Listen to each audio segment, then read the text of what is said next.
Want to be able to do this to the hardest boss in the game? Yes, Melina will not stand a chance against this build. This is my one-shot Metro build that's going to obliterate anything that comes your way, whether it be single targets or whether it be just one particular boss you need to focus on. You will be able to annihilate everything that comes your way. So if you want to find out how to put this build together and the pieces you're going to need to make this work, well, stay tuned to the video and find out. Alright guys, so here we guys got it, a one-shot build that's going to make you fall in love with your mage, because you're going to be able to be doing a ton of damage. You're going to be able to be casting your magic really fast and really easily. Plus, in addition to that, guys, I made this build very easy for you guys to put together. And in addition to that, guys, you're going to be able to kill multiple enemies at once, whether you're fighting enemies up close or whether you're fighting just one particular single target. So let me show you guys a few advantages that you're able to do with this build. So let's say you guys are fighting single targets. I made this build so it's not so FP consumable, where you have multiple weapons to actually do a good amount of damage, whether you're just fighting one particular enemy. So for example, this guy's coming your way, you're going to be able to use your magic against him without a problem. As you see right there, we kill him, very high damage as well. Now, if you want to make sure you hit someone just a tad bit harder, then we're going to be able to do that as well here with this cast right here and take him out. Even though this sword right here, which has less FP consumption, which I'm going to show you right now, does a really good amount of damage. So let's say we want to take this guy right here. We're going to be able to do that as well. Very little bit FP consumption with that cast, but we're able to have that cast available to us without a problem. Come on now, get that cast. So as you can see, almost 1,000 damage just in that sword cast. Now let's say we have multiple enemies here. Let's go ahead and dodge them real quick. And we're going to go ahead and just dodge one more time. These guys just don't stop coming. Let's go ahead and take that guy out. Take this guy out real quick. And as you guys see, our FP is really good. But now we're going to do this with multiple guys and take them out really easy. As you can see, multiple enemies are dying right off the bat here with that cast that we're doing right there. Boom, bada bing, killing multiple dudes at once. So really effective against mobs, really effective against bosses, and really effective against single targets. So how do we put this build together? Let's go ahead and show you guys exactly what you need to do to put it together. So for our main weapon that we're running in our offhand, guys, not in our offhand, in our main hand, we're running the glintstone sword. Now the reason we're running this sword in particular is because it allows us to use a cast at a variable minimal FP consumption. It's only 10. So we use very little of it, but as you guys see here, it was doing almost 1,000 damage just with one single cast. So it hits really hard, allowing us to do that. Now, this is plus 10, so if you guys have it under level, it's not going to hit that hard.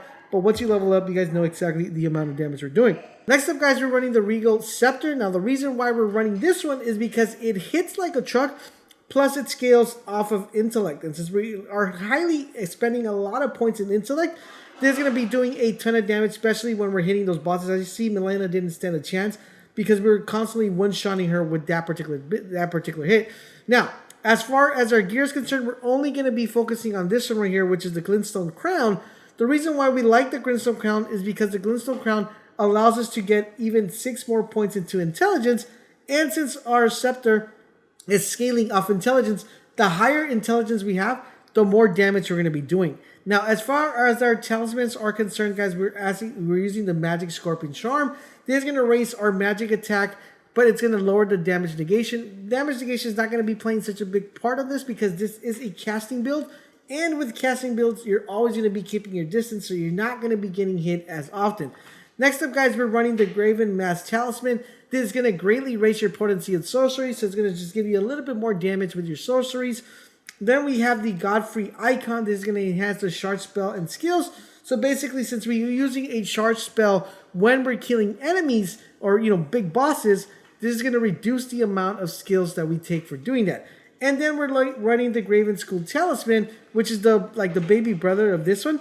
So they do stack up together, and this is going to raise your potency of sorcery. So both of these combined give you that maximum effect. Next up, guys, we're going to be running, of course, is our Flask of Cerebral Tear. You want to make sure you have enough of these because your FP consumption, especially when killing bosses, you're not going to be using too much on the initial hit, but if you have to kill multiple bosses, you are going to need a couple of these to actually take them out. For example, Melina, when we take her out with the first phase, on that second phase, you might need to consume a little bit of these in order to take her out. And what makes this even better is the Flask of Wondrous Physics, because once we apply these two mixed statuses effects, it allows us to do a complete boss wipe without consuming any FP consumption. And that is the Cerulean Hidden Tear, which is going to eliminate all the FP consumption for 10 seconds. And then we have the Magic Shot and Cracking Tear, which is going to temporarily boost your magic attacks.